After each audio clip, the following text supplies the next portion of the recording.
ఇంటర్వ్యూలో సెలెక్ట్ అయ్యి జాబ్లో జాయిన్ అయిన మహాలక్ష్మి అసలు ఇదంతా ఎలా జరిగిందనేది వీడియోని స్కిప్ చేయకుండా చివరి వరకు చూడండి. పొదరిల్లు రేపటి ఎపిసోడ్స్లో ఏం జరగబోతుందో ముందుగా తెలుసుకోవాలి అనుకుంటే వీడియోని లైక్ చేసి ఛానల్ని సబ్స్క్రైబ్ చేసుకుని పక్కనే ఉన్న బెల్ సింబల్లో ఆల్ పై క్లిక్ చేయండి. మహాలక్ష్మి చక్రి ఒకటవ్వాలని మీరు కూడా కోరుకుంటే కామెంట్లో ఎస్ అని టైప్ చేయండి. మొత్తం మీద చూసుకున్నట్లయితే గనుక ఇంకా మహాలక్ష్మి ఇంట్లో ఇంటర్వ్యూ కోసమని హడావిడిగా చదువుతూ ఉండగా అప్పుడే కరెక్ట్గా అదే సమయానికి హారిక ఫోన్ చేస్తుంది. నేను మీ ఇంటికి వస్తున్నానంటూ. ఒక్కసారిగా మహాలక్ష్మి గుండెల్లో గుబేలు అనిపిస్తుంది.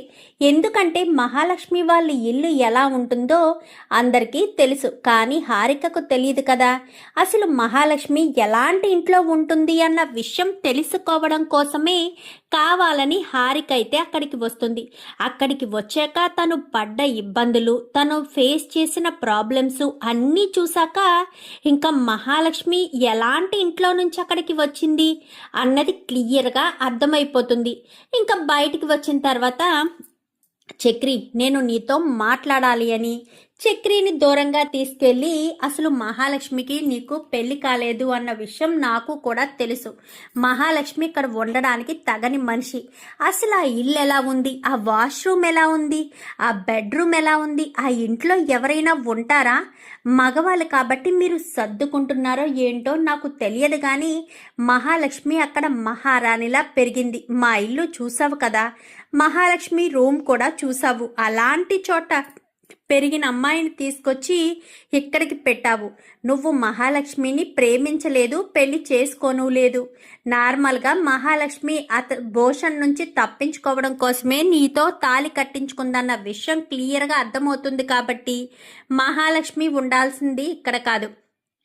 తను నా ఫ్రెండ్ ఇంట్లో తీసుకెళ్ళి మహాలక్ష్మికి నచ్చ చెప్పి అక్కడే డ్రాప్ చేసిరా అని చెప్తుంది. చెప్పేసేసరికి ఇంకా చక్రి మొహంలో డల్ అయిపోవడంతో మహాలక్ష్మి దూరం నుంచి గమనిస్తూ ఉంటుంది. ఏంటొదినా ఏమంటున్నావు అంటూ మహాలక్ష్మి దగ్గరకు వస్తుంది. ఏంటి మహా, నేనేమంటున్నాను? చక్రికి చెప్తున్నాను, నీకు చెప్పినా అర్థం కాదు కదా, నువ్వు ఇంట్లో ఉండొద్దు అని. అందుకే చక్రికి చెప్పి నిన్ను నా ఫ్రెండ్ ఇంట్లో డ్రాప్ చేయమని చెప్తున్నాను అనగాని, ఒక్కసారి చెప్తే అర్థం కాదా? నా మంచి కోరుకోవాలి అని నువ్వు అనుకుంటున్నావు. నాకు ఇక్కడుంటేనే మంచి, నేను ఇంట్లోనే ఉంటాను, ఈ ఇంటిని వదిలి ఎటు వెళ్ళను. నేను ఇంట్లో నాకు ఇబ్బంది లేనప్పుడు నీకేంటి ఇబ్బంది? నేను మహాలక్ష్మిని ఎక్కడైనా నేను కండిషన్స్ ఇక్కడే ఉండాలి వదినా. నేను గోల్ని రీచ్ అవుతాను.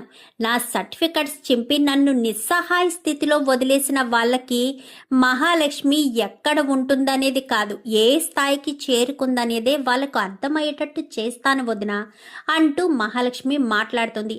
అది కాదు మహా, ఇక్కడ 5 అనగానే ఆల్రెడీ ఒకసారి చెప్పాను వదినా, 5 మగవాళ్ళు అని నువ్వు అస్సలు అనొద్దు. వీళ్ళంతా నాకు కంచుకోటలా నన్ను ఎప్పటికప్పుడు కాపాడుతూ వస్తారు.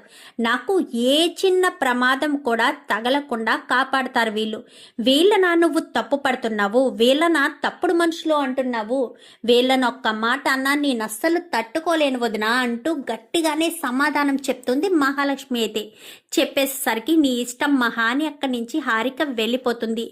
అది కాదమ్మా మహా అని చెప్పాను కానీ ఇంకేం మాట్లాడొద్దు పెద్ది, నాకు ఎక్కడుండాలో తెలుసు. మా వదినికే బుద్ధి జ్ఞానం లేదు. పైన మెరుగులు చూసి పైకి రిచ్గా కనిపిస్తారు కానీ లోపల ఎన్ని కుట్రలుంటాయో నాకు తెలుసు. మీ మనసులు ఎలాంటి కల్మషం లేని మనసులు, మీరు అంతా సంతోషంగా ఉండాలి అని కోరుకునే మనుషులు. మీలాంటి వాళ్ళతో కలిసి ఉండడం నాకు చాలా ముఖ్యమని మహాలక్ష్మి కాస్త చెప్తుంది. చెప్పి లోపలికి వెళ్ళిపోతుంది. సరే పదరా అని చెప్పాను కానీ అన్నయ్య అంటూ చక్రి మాధవ్ని హత్తుకుంటాడు. ఏంట్రా అని చెప్పాను కానీ మహాలక్ష్మి ఇంటర్వ్యూలో జాయిన్ అయ్యి ఇక్కడి నుంచి వెళ్ళిపోతుందేమోనని బాధగా ఉందన్నయ్య. నాకు మహాలక్ష్మి అంటే చాలా ఇష్టం అన్నయ్య.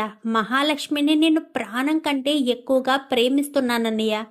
మహాలక్ష్మి నా ప్రేమను ఎప్పుడు అర్థం చేసుకుంటుందో నాకే అర్థం కావట్లేదన్నయ్య అంటూ కన్నీళ్లు పెట్టుకునేసరికి రే ఏం చేస్తున్నావురా అనగానే, లేదన్నయ్య నాకు మహాలక్ష్మి అంటే చాలా ఇష్టం. మహాలక్ష్మిని వదులుకోవాలని నేను ఏ రోజు అనుకోలేదు. కానీ నాకు మహాలక్ష్మి ఇంతలా దూరం అవ్వే అవసరం వచ్చేస్తుందని అర్థమవుతుంటేనే చాలా బాధగా ఉందన్నయ్య అంటూ ఇంకా ఎంతగానో ఏడుస్తూ ఉంటాడు చక్రి అయితే. సరే వెళ్ళు, ఏది ఏది మనకు అనుకున్నట్టుగా జరగదు, ఏం జరిగినా అంతా మన మంచికే అని అనుకోవాలిరా చక్రి అంటూ ఇంకా అక్కడి నుంచి మాధవ వెళ్ళిపోతాడు. మాధవ వెళ్ళిపోయేసరికి ఇంకా కేశవ రాడు కదా, చక్రి వెళ్ళిపోతాడు. కన్నా మహాలక్ష్మి ఇద్దరు ఇంట్లో ఉంటారు. ఆ రోజంతా కూడా మహాలక్ష్మి చాలా పట్టుదలగా ప్రిపేర్ అవుతుంది. మరుసటి రోజు ఉదయాన్నే మహాలక్ష్మి ఇంటర్వ్యూ కోసమని బయలుదేరి వెళ్తుంది. ఇంకా అలా మహాలక్ష్మి ఇంటర్వ్యూ కోసం బయలుదేరి వెళ్ళి ఇంటర్వ్యూ దగ్గరికి వెళ్ళేసరికి కొంచెం టెన్షన్ పడుతుంది. వెంటనే మాధవకి ఫోన్ చేస్తుంది. పెద్ది అనగానే, ఏమ్మ మహాలక్ష్మి ఏమైంది అనగానే, నాకు కొంచెం ధైర్యంగా ఉంటుందని నీకు ఫోన్ చేశాను పెద్ది అనేసరికి, నన్ను బయలుదేరి రమ్మంటావమ్మా అక్కడికి అనగానే, ఇది చాలా దూరం పెద్ది, నువ్విక్కడికి వచ్చేసరికే ఇంటర్వ్యూ అయిపోతుంది పెద్ది అనగానే, ఏం కాదు మహాలక్ష్మి, నీకు బోలెడంత ధైర్యం ఉంది, ఏదైనా మన మంచికే అనుకో, వస్తే వస్తుంది లేకపోతే లేదు, ఈ జాబ్ కాకపోతే మరొకటి వస్తుంది, నువ్వు ఈ ఒక్క జాబేనేంటి, బోల్డ్ జాబ్స్ ఉంటాయి కదా, ఇది కాకపోతే మరొకటి నిన్ను వరిస్తుంది, ఏదైనా ఏం జరిగినా అంతా మన కోసమే అనుకుని కూల్ అయిపోయి ఉండిపో మహాలక్ష్మి అని చెప్పనేసరికి, అలాగే పెద్ది అని చెప్పి ఇంకా మహాలక్ష్మి ధైర్యంగా ఉంటుంది. వస్తే వస్తుంది లేకపోతే లేదు అన్నట్టు మహాలక్ష్మి అని చెప్పాను కానీ లోపలికి వెళ్తుంది. కొంచెం మనసులో ధైర్యంగా ఉండాలి అని అనుకుని లోపలికి వెళ్ళిన తర్వాత, నువ్వేనా మహాలక్ష్మి అనగానే అవును అనేసరికి, ఇంకా ఆ సర్టిఫికెట్స్ చూసి, అదేంటి డూప్లికేట్ సర్టిఫికెట్స్ తెచ్చావు, ఒరిజినల్ సర్టిఫికెట్స్ ఉంటాయి కదా అనగానే, కొన్ని ప్రాబ్లమ్స్ వల్ల సర్టిఫికెట్స్ మిస్ అయ్యాయి, వాటి కోసం కంప్లైంట్ ఇస్తే డూప్లికేట్ సర్టిఫికెట్స్ వచ్చాయి అనగానే, ఓకే సరే, అదే సాలిడ్ రీజన్ ఉంటే ఓకే, రీజన్ లేకుండానే డూప్లికేట్ సర్టిఫికెట్స్ ఎలా వచ్చాయా ఏంటి అని మాకు ఇన్ఫర్మేషన్ ఉండాలి కదా అంటూ చెప్తాడు. ఇంకా మేనేజర్ అయితే ఓకే అని చెప్పి మొత్తం సర్టిఫికెట్స్ అన్నీ చూసి, మెరిట్ స్టూడెంట్వే, నేను సింపుల్గా నిన్ను కొన్ని ప్రశ్నలు అడగాలనుకుంటున్నాను అనగానే, చెప్పండి సార్ అనేసరికి, ఆర్కిటెక్ట్గా ఎందుకు అవ్వాలనుకుంటున్నావు, ఆర్కిటెక్ట్ అవ్వాలన్న ఆశ నీకు ఎందుకు కలిగింది, ఇన్ని కోర్సులు ఇన్ని ఉండగా ఆర్కిటెక్టే అవ్వాలని ఎందుకు అనుకున్నావు అనగానే, ఆర్కిటెక్ట్ అంటే ఒక ఇంటిని నిర్మించడం, అంటే ఒక ఇల్లు కానీ కంపెనీని కానీ నిర్మించడం, ఒక ఇంటిని నిర్మించడం అనేది అంటే వాళ్ళు కలల్ని సాకారం చేసుకోవడానికి, వాళ్ళు అందులో కలిసి జీవించాలని ఎన్నో ఆశలతో ఒక ప్లాన్ చెప్తారు, దాన్ని మనం వాళ్ళకి నచ్చినట్టుగా అనుగుణంగా మనం డిజైన్ చేస్తే వాళ్ళ కళ్ళల్లో ఒక సంతోషం కనిపిస్తుంది. అదే కంపెనీలకి డిజైన్ చేస్తే మనం డిజైన్ చేసిన కంపెనీలో ఎన్నో వందల మంది ఉద్యోగాలు చేస్తున్నారనే సాటిస్ఫాక్షన్ ఉంటుంది. ఆ ఉద్దేశంతోనే అని చెప్పనేసరికి, వావ్ సూపర్ సరే వెయిట్ చే బయట అని చెప్పాను కానీ ఫస్ట్ రౌండ్ అయిపోతుంది. ఇంకా సెకండ్ రౌండ్కి వచ్చేసరికి చాలామంది ఉంటారు, వాళ్ళందరితో ఇంటర్వ్యూ జరుగుతారు. ఇంకా అదంతా అయిపోయిన తర్వాత గ్రూప్ డిస్కషన్ అనేది ఒకటి ఉంటుంది. అది కూడా కంప్లీట్ అయిపోయిన తర్వాత మహాలక్ష్మి యు ఆర్ సెలెక్టెడ్ అనేసరికి ఒక్కసారిగా మహాలక్ష్మిలో చెప్పలేనంత సంతోషం వచ్చేస్తుంది. ఎందుకంటే ఆల్రెడీ మాధవ చెప్పాడు కదా లాస్ట్ వరకు ఆశ పెట్టుకోవద్దు అని, సో దాన్నే ఫాలో అవుతుంది. ఎప్పుడైతే యు ఆర్ సెలెక్టెడ్ అని ఎప్పుడైతే చెప్తారో చాలా సంబరపడిపోతూ, వెయిట్ చేయమ్మా, అపాయింట్మెంట్ ఆర్డర్ తీసుకుని జాబ్లో జాయిన్ అవుదిగాననేసరికి, సరేనండి అని చెప్పి ఇంకా బయట ఎదురు చూస్తుంది. వెంటనే మాధవకి ఫోన్ చేస్తుంది. అమ్మ మహాలక్ష్మి అనగానే, పెద్ది నాకు జాబ్ వచ్చేసింది అనేసరికి ఇంకా చాలా సంబరపడిపోతాడు. నిజమా అని చెప్పాను కానీ, అవును పెద్ది వెయిట్ చేయమన్నారు, అపాయింట్మెంట్ ఆర్డర్ ఇస్తానన్నారు, ఇంకా జాబ్ వచ్చేసినట్టే పెద్ది అనేసరికి, చాలా మంచి వార్త చెప్పావమ్మా అని చెప్పి ఇంకా పెట్టేస్తాడు మాధవ. వెంటనే చక్రికి ఫోన్ చేస్తుంది. చక్రికి చెప్తుంది, కన్నాకి మాధవ్కి అందరికీ చెప్పి ఇంకా హారికి కూడా ఫోన్ చేసి చెప్తుంది, ఆ ఇంట్లో ఎవరైనా నా మంచు కోరుకునే వాళ్ళు ఉన్నారు అంటే అది నువ్వు మాత్రమే వదినా, అందుకే నీకు నేను ఫోన్ చేసి చెప్తున్నాను, నాకు ఆర్కిటెక్ట్గా జాబ్ వచ్చింది, నన్ను నేను ప్రూవ్ చేసుకోవడానికి నాకు మంచి అవకాశం దొరికింది, ఈ మెట్టెతో తోటే నా జీవితాన్ని మొదలు పెడతాను అంటూ మహాలక్ష్మి చెప్తుంది. కంగ్రాచులేషన్స్ మహాలక్ష్మి, నువ్వు ఇలాగే ముందుకు సాగాలి అని మనస్ఫూర్తిగా కోరుకుంటున్నాను అంటూ ఇంకా హారిక చెప్పడంతో మహాలక్ష్మి ఆనందానికి అవధులు ఉండవు. ఈలోపు మహాలక్ష్మి గారు అని పిలవడంతో మహాలక్ష్మి లోపలికి వెళ్తుంది. ఇదిగో అమ్మా, నీకు సంబంధించిన అపాయింట్మెంట్ ఆర్డరు రేపు 10 షార్ప్ 10 వచ్చేసేయని చెప్పనేసరికి సరే అని ఇంకా ఎంతో సంతోషంగా మహాలక్ష్మి బయటకు వచ్చి ఇంకా కరెక్ట్గా వెళ్దాం అనుకున్న సమయంలో అక్కడికి భూషణ్ వస్తాడు. భూషణ్ వచ్చి, హాయ్ మహాలక్ష్మి, ఏంటి ఇక్కడ నిలబడ్డావు అని చెప్పాను కానీ నీకెందుకు, అయినా నేను ఇక్కడ నిలబడకూడదని నువ్వేమన్నా రాసి పెట్టావా, ఈ స్థలం ఏమన్నా నువ్వు కొనేసావా, అయినా నా వెంట ఎందుకు పడుతున్నావు అనుకని. నో మహాలక్ష్మి, నీ వెంట నేనెందుకు పడతాను, నీలాంటి పొగరబోతూ అమ్మాయిని నేను ఎప్పుడూ ఎక్కడా చూడలేదు. నేను పెళ్లి చేసుకున్న అమ్మాయి అణిగి మణిగి ఉండాలి. అవునులే, నువ్వు పెళ్లి చేసుకున్న అమ్మాయి అణిగి మణిగి వంటింట్లో ఒక వంట మనిషిలా, నీ ఇంట్లో ఒక పని మనిషిలా ఉంటే చాలు. నీ మనసులో భార్య స్థానం తనకు అవసరం లేదు. తన ఇష్టాలను గౌరవించేది లేదు. నీకు కావాల్సింది భార్య కాదు, ఒక వంట మనిషి, ఒక పని మనిషి. వాళ్ళనే పెట్టుకుంటే సరిపోతుంది కదా. నీ కాళ్ళ కింద బానిసల్లా బ్రతుకుతారని కానీ ఏ మహాలక్ష్మి అని కానీ నోర్మి పెట్టే, వేలు దించు. ఆ ఇంట్లో వేలు దించమని చెప్తే అప్పుడు నువ్వు నోరు మా నాన్నకు కంప్లైంట్ చేసావు కదా, ఇప్పుడెవరికి కంప్లైంట్ చేస్తావు, అసలు నిన్ను పెళ్ళే చేసుకోను అని ఆ రోజే మొహం మీద చెప్పాను. అయినా సరే నా మాట వినిపించుకోకుండా నేను నచ్చాను అంటూ అబద్ధం చెప్పావు. అబద్ధం చెప్పి నన్ను మోసం చేసి ఇంతవరకు తీసుకొచ్చాక బానిసలా చూసుకోవడం మొదలుపెట్టావు. నేను నీలాంటి వాడికి భార్యగా ఉండను.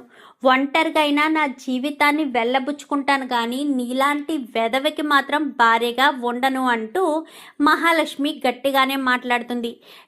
ఏమంటున్నావు అనగానే నోరు మూసే అని చెప్పాను కదా, వెళ్ళు. నీకు తగ్గ బానిస, నీకు తగ్గ పని మనిషి, వంట మనిషి ఎక్కడున్నారో వెతుక్కుని వాళ్ళని పెళ్లి చేసుకో. వాళ్ళని ఎలా టార్చర్ పెట్టాలో ఒక బుక్ మీద రాసుకుని రోజుకో పాయింట్ చొప్పున చదువుకుంటూ వాళ్ళని టార్చర్ పెట్టు. ఒక ఆడదాని కళ్ళల్లో కన్నీళ్లు చూసేవాడిని మగాడు అన్నారు. అర్థమవుతుందా? అది నువ్వు అర్థం చేసుకోవడం అంటే బాగుపడతావు. ఇక మీదటైనా నీ మనసు మార్చుకో. ఇక మీదటైనా నీ మనసు మార్చుకుని ఒక ఆడదాన్ని ప్రేమిస్తే ఎలా ఉంటుందో, తనని ప్రేమగా చూసుకుంటే ఎలా ఉంటుందో తెలుసుకుంటే నీ జీవితం బాగుంటుంది. నాలాంటి అమ్మాయి కాకపోయినా ఎవరొకరు నీకు భారీగా వస్తారు. వాళ్ళని ప్రేమగా చూసుకోవడం నేర్చుకో. అదే మనస్తత్వం బాగుంటుంది అనేసరికి నువ్వు నాకు చెప్పాల్సిన అవసరం లేదు అనగానే నేను నీకు చెప్పాల్సిన అవసరం నాకు లేదు.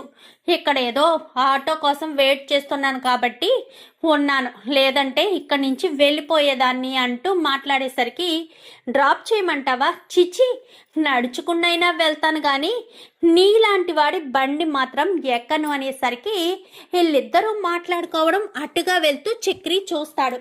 ఏంటి వీడు మళ్ళీ మహాలక్ష్మితో మాట్లాడుతున్నాడు అని వెంటనే అక్కడికి వస్తాడు. వచ్చేసరికి మహాలక్ష్మి గారు అనగానే వచ్చారా, మీకోసమే ఎదురు చూస్తున్నాను అని వెంటనే ఇంకా చక్రి కారు ఎక్కి వెళ్ళిపోతుంది. ఏంటండి వాడితో డిస్కషను? నేనక్కడ ఇంటర్వ్యూ పూర్తి చేసి నిలబడుంటే వాడంతట వాడే వచ్చి నన్ను రెచ్చగొట్టేటట్టు మాట్లాడాడు. నేను చూస్తూ ఊరుకుంటానా?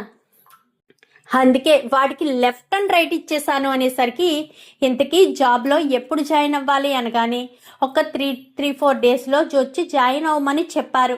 మంచి రోజు చూసుకుని వెళ్ళి జాయిన్ అవ్వాలి అనగానే పార్టీ లేదా అంటూ మాట్లాడేసరికి పార్టీయా ఏంటి, ఐస్ క్రీమ్ అనగానే వద్దులేండి బాబు, ఐస్ క్రీమ్లే ఇస్తారు మీరు పార్టీలు, అంతకు మించి ఏమిస్తారు అది కాదు, నా ఫస్ట్ శాలరీ వచ్చాక అప్పుడు అందరికీ ఇస్తాను పార్టీ అని మహాలక్ష్మి చెప్తుంది. అవును మహాలక్ష్మి గారు, మీ వదినతో అలా మాట్లాడారేంటి? మా ఇంట్లోనే ఉంటానని. పెద్ది చాలా మంచివాడు, కన్నా నన్ను అమ్మా అని అనుకుంటున్నాడు. మీ నాన్న నన్ను ఏదైనా అనగలిగిన హక్కు అధికారం ఉంది. అంటే కోడల్ని కాకపోయినా నేను మీ నాన్న కంటే చిన్నదాన్ని. నన్ను ఏదైనా అనవచ్చు, కానీ నా మాటకు ఎంతో విలువనిస్తారు. నేను ఏం చెప్పినా చేయడానికి సిద్ధపడతారు. పైగా దాన్ని సీరియస్గా తీసుకోకుండా ఏదో జోక్గా తీసుకున్నట్టు, సరదాగా తీసుకున్నట్టు చాలా చక్కగా మాట్లాడతారు. ఇంకా కేశవ నా కళ్ళల్లోకి కళ్ళు పెట్టి చూడడానికి కూడా భయపడతాడు. నేనంటే కేశవకు భయమో లేక సిగ్గో అర్థం కాదు. కానీ కేశవ, ఇక మీరు మీ గురించి ప్రత్యేకించి ఏమీ చెప్పేదేమీ లేదులే అంటూ మహాలక్ష్మి కొట్టుపడేసరికి కన్నా గురించి చెప్పింది, అన్నయ్య గురించి చెప్పింది, కేశవ్ గురించి చెప్పింది, చివరికి తాగుబోతైన నారాయణ గురించి కూడా చెప్పింది. నా గురించి చెప్పడానికి ఏమీ లేదా? చిచ్చి, ఏం బ్రతుకురానిది, నీ మొహం మీద ఉమ్మయ్యా అనుకుంటూ తిట్టుకుంటాడు. ఏంటి మీ సైలెంట్ అయిపోయారు? మీ గురించి ఏమీ చెప్పడానికి లేదు అన్నానని ఫీల్ అవుతున్నారా? లేదు చక్రి గారు, మీరు చాలా మంచివారు. ఒక ఆడపిల్ల కష్టాల్లో ఉంది అనేసరికి చాలా తొందరగా రియాక్ట్ అవుతారు. ఆడపిల్లకు సహాయం చెయ్యాలి, దానికోసం దెబ్బలు తిన్నా, తిట్లు తిన్నా, చివాట్లు తిన్నా, ఏం తిన్నా పర్వాలేదు, ఆడపిల్లకి సపోర్ట్గా ఉండాలి అనే మీ మంచి మనసు చాలా మంచిది. నేను అసలు మిమ్మల్ని నమ్మకపోయి ఉంటే మీ ఇంట్లో అడుగు పెట్టేదాన్నా? మీ ఇంట్లో అడుగు పెట్టకపోయి ఉంటే మీ ఇంట్లో ఉన్న కన్నా, కేశవ, పెద్ది, అలాగే మీ నాన్న వీళ్ళంతా నాకు పరిచయం అయ్యుండేవారా? నాకు మీ కుటుంబం ఒక సెక్యూరిటీలా అనిపిస్తుంది. నేను అంతమంది మగవాళ్ళ మధ్య ఉంటున్నానా అని నాకు నేనే ఆశ్చర్యపోతాను. ఎందుకంటే మీరు ఎప్పుడూ కూడా నేను అలా ఇన్సెక్యూర్గా ఫీల్ అయ్యేటట్టు ఎప్పుడూ ప్రవర్తించలేదు. వచ్చిన కొత్తలో ఆ ఇంట్లో ఉండాలి అంటే చాలా ఇబ్బంది అనిపించేది. ఇంట్లో ఉండలేక చాలా సతమతమయ్యేదాన్ని. నా పరిస్థితి ఏమవుతుందిరా భగవంతుడా అనుకున్నాను.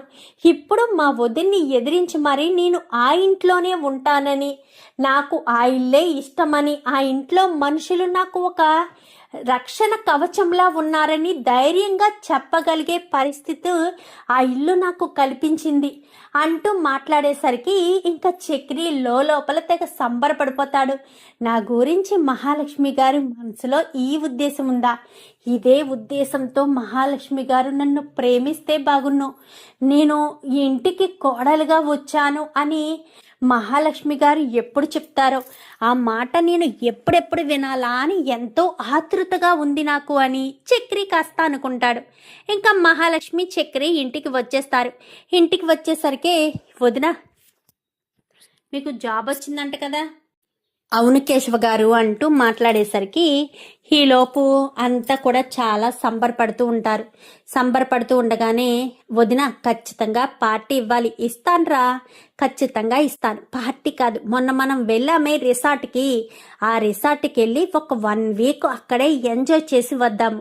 మొన్న ఎంజాయ్ చేయలేకపోయాం కదా, ఈసారి ఖచ్చితంగా ఎంజాయ్ చేద్దామనగానే, చాలా థ్యాంక్స్ వదిన అనేసరికి, ఎందుకురా, దేనికి థ్యాంక్స్?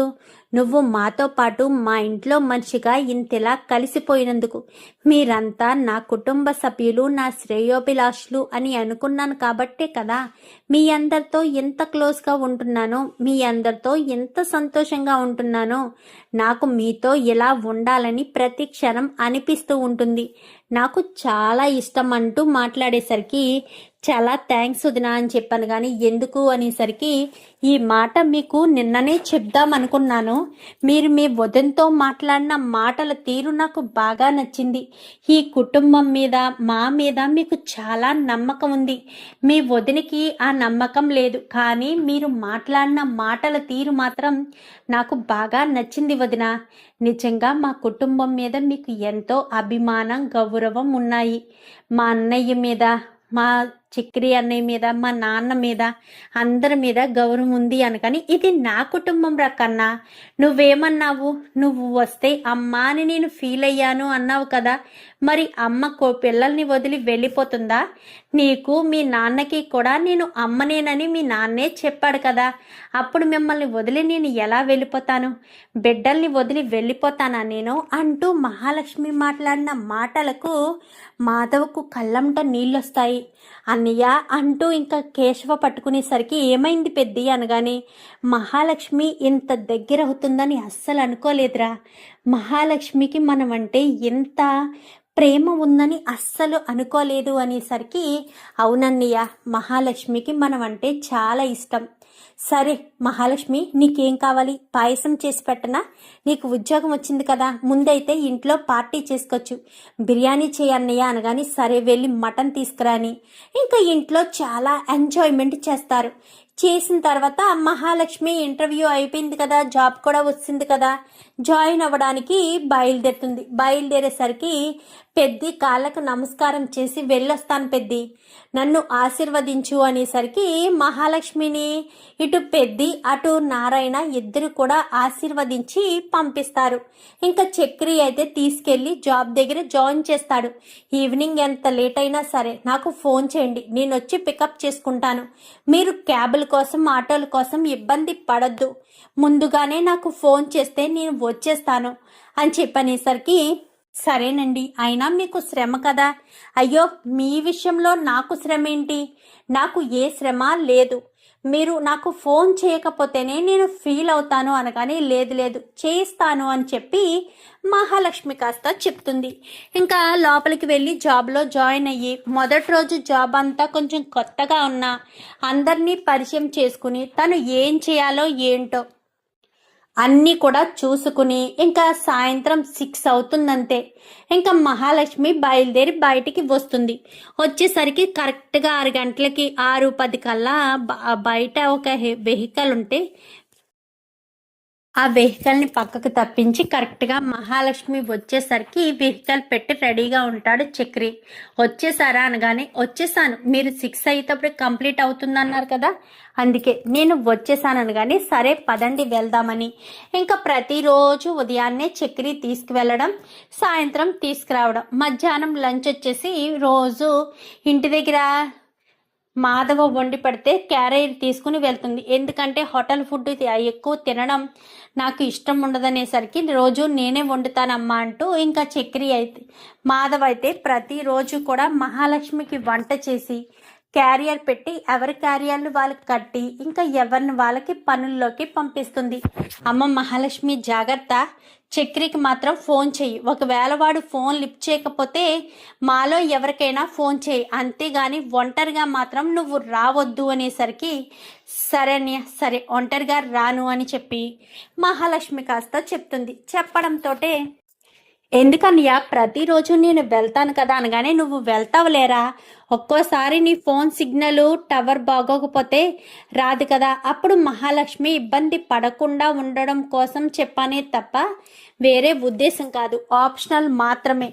నువ్వే రోజు మహాలక్ష్మిని తీసుకురా అంటూ ఇంకా మాధవ్ అయితే చక్రికి చెప్తాడు. ఇంకా చక్రి ఈ అవకాశం ఉపయోగించుకుని ఏదేమైనా మహాలక్ష్మి దృష్టిలో గుడ్డని అనిపించుకుని, మహాలక్ష్మి నన్ను ప్రేమిస్తున్నాను అనే మాట చెప్పాలి, ఐ లవ్ యూ మహాలక్ష్మి అన్న మాట చక్రి నోటంట వినాలని ఎంతగానో సంతోషంగా ఉంది అంటూ చక్రి మనసులో మురిసిపోతూ ఉంటాడు.